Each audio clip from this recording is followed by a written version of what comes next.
Hello everyone. आज GST का hot topic है सेक्शन 16(2)(c) पर आई ऑनरेबल सुप्रीम कोर्ट की 24 जुलाई की जजमेंट। मैं ये स्टार्टिंग में ही बता दूं कि इस जजमेंट पर मेरे व्यूज मोस्टली बाकी सभी लोगों से कुछ अलग है। एज पर माई व्यू, अगर आपके सप्लायर ने आपके इनवॉइसेस अपनी आउटवर्ड सप्लाई में शो कर दिए हैं जो आपकी जीएसटीआर 2A में रिफ्लेक्ट हो रहे हैं और उसने उस पीरियड की रिटर्न भी फाइल कर दी है, तो आप आईटीसी क्लेम करने के लिए एलिजिबल हो और इस जजमेंट का आपके आईटीसी अवेलमेंट पर कोई फर्क नहीं पड़ता। अगर उसने ये दो कंडीशंस पूरी कर दी है तो इस बात से भी कोई फर्क नहीं पड़ता कि आपके सप्लायर ने गलत आईटीसी लिया था, उसने अपनी 3B में अंडर रिपोर्टिंग की है या कुछ भी है, आपको आपका आईटीसी मिलेगा इवन आफ्टर दिस जजमेंट। और मैं ये स्टार्टिंग में ही बता दूं कि मैं ये जो भी बात कर रही हूं मैं उन बायर्स की कर रही हूं जिनके अगेंस्ट कोई फ्रॉड या सप्लायर के साथ कनाइवेंस के एविडेंसेस अवेलेबल नहीं है। So I am speaking on behalf of bona fide buyers. Coming to this judgment, honourable supreme court के सामने लड़ाई ही गलत गई। पिटिशनर्स ने इस केस में लड़ाई ही गलत लड़ी।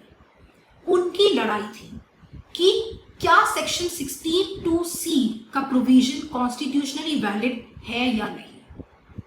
इस बात पर कभी कोई सीरियस डाउट था ही नहीं कि यह प्रोविजन कॉन्स्टिट्यूशनली वैलिड है।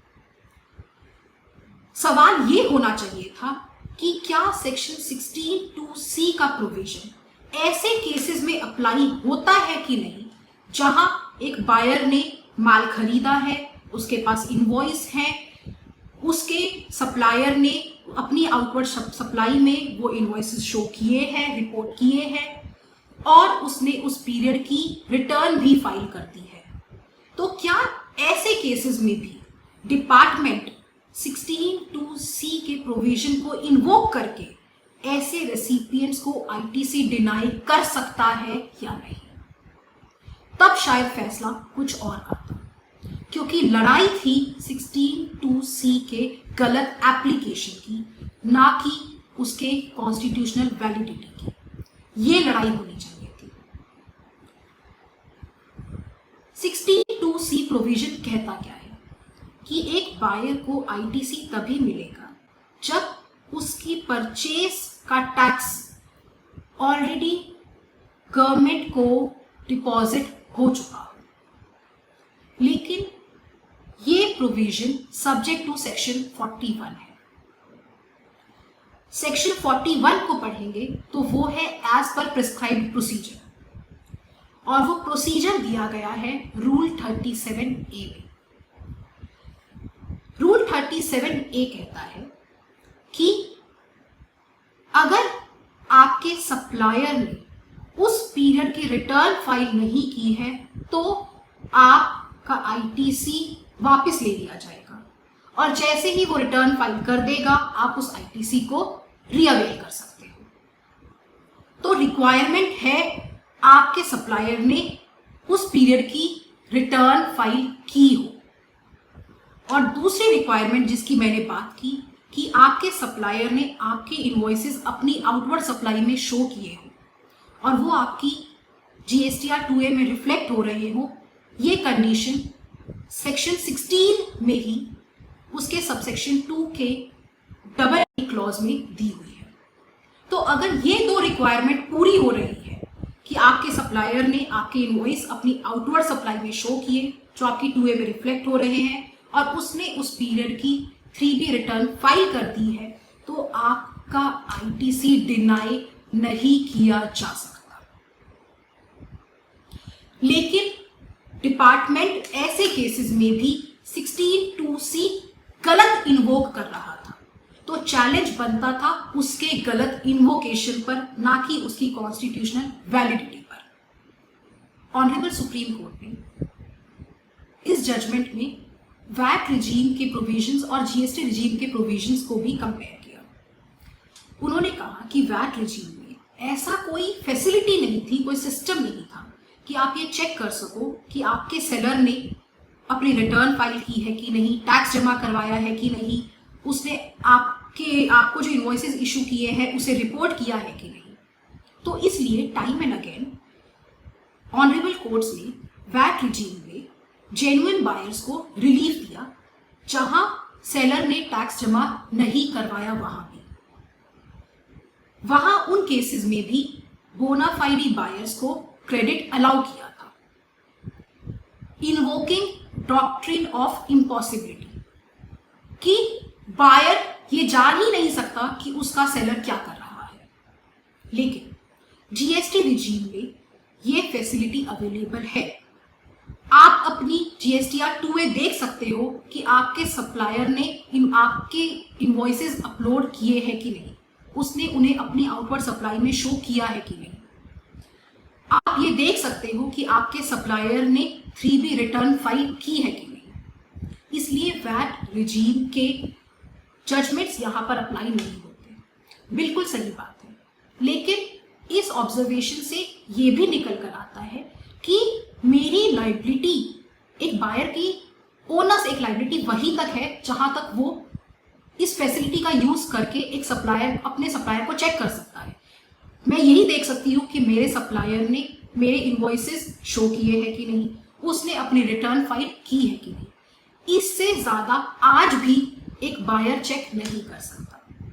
तो आज भी जीएसटी रिजीम में एक बायर इससे ज्यादा कुछ चेक नहीं कर सकता। वो ये नहीं पता लगा सकता कि मेरे सप्लायर ने गलत आईटीसी तो नहीं लिया, उसका down the line supplier exist करता है या नहीं, उसने 3B में अंडर रिपोर्टिंग तो नहीं करी। और अगर इन सब वजहों से मेरा आईटीसी डिनाई किया जाता है तो मैं आज भी डॉक्ट्रिन ऑफ इम्पॉसिबिलिटी से प्रोटेक्टेड हूं, even after this judgment by honourable supreme court. एक हाइपोथेटिकल सिचुएशन अज्यूम करते हैं। एक सप्लायर ने अपने जीएसटीआर 1 में 25 लाख का टैक्स रिपोर्ट किया 5 बायर से, और हर बायर से 5-5 लाख रुपए, लेकिन 3B फाइल करते हुए उसने सिर्फ 10 लाख रिपोर्ट किया, तो बचे हुए 15 लाख रुपए।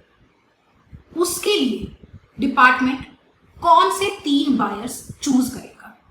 उसे कैसे पता चलेगा वो 3 बायर्स कौन से हैं उन 5 में से? ये पता लगाना ही, इस सवाल का जवाब ना डिपार्टमेंट के पास है ना बायर के पास है।